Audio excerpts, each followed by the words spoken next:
po aming ginagawa. Ito po ay drill para masana yung blocking. Pares kami dito may counter. Pakita ko sa inyo na kung gusto mo siyang ipitin na makalamangkas kanya, ito lang gagawin nyo. Yan. Block. Yan. Yan. Kung halimbawa na tumira ito, Juan, crash. Kailangan malakas. Pa! Yun. Ito agad.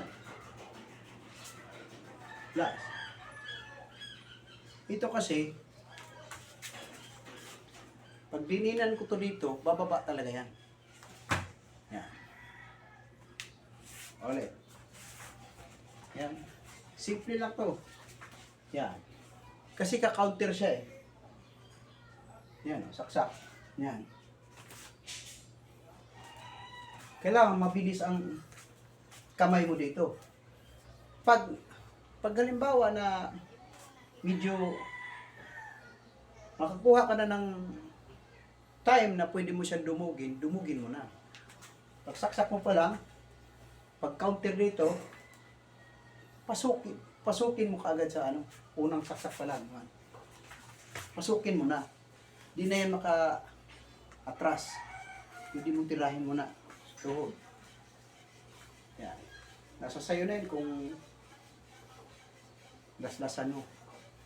Pero ang mahalaga lang ito, mapasok mo siya para hindi na siya makapag-atake sa'yo ulit. Lamang na lamang ka na.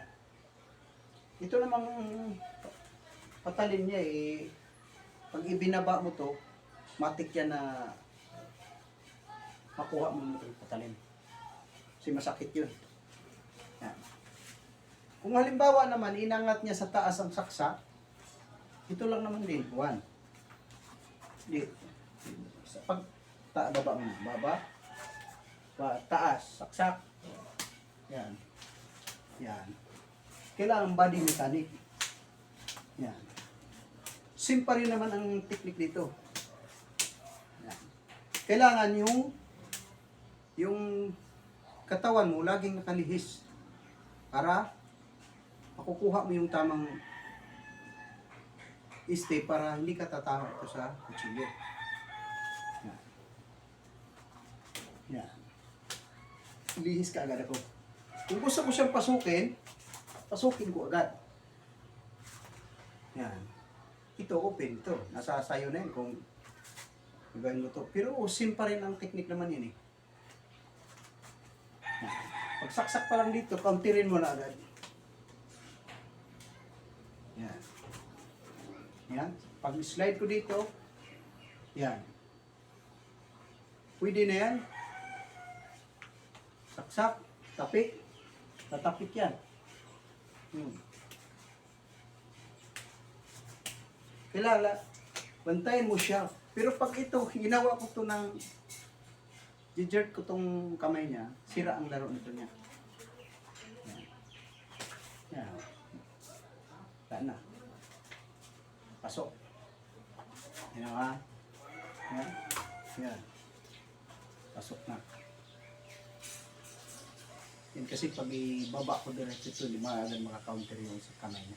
Kasi pag hindi mo bilisan sa pagbaba, ka-counter talaga yung ano. Ito lang yung naman pinakasimpleng diskarte. Eh kung gusto mo naman i-advance mo, pag topic mo pa lang eh, saksak. Kung gusto mo i-advance, lasin mo sa leg. Las na.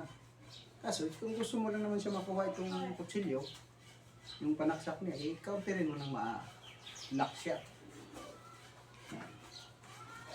Like God. Itong hawakan, pwede naman ididiin ko to dito eh. Bababa talaga yan. Pero iikot ang step ko agad sa likod. Kasi pag hindi ko sisirain yung balance niya, ka-counter yan. Hindi ko lang ito iikutin bigla, gawa ng medyo masikip yung pwesto namin. Pero nakakontrol to.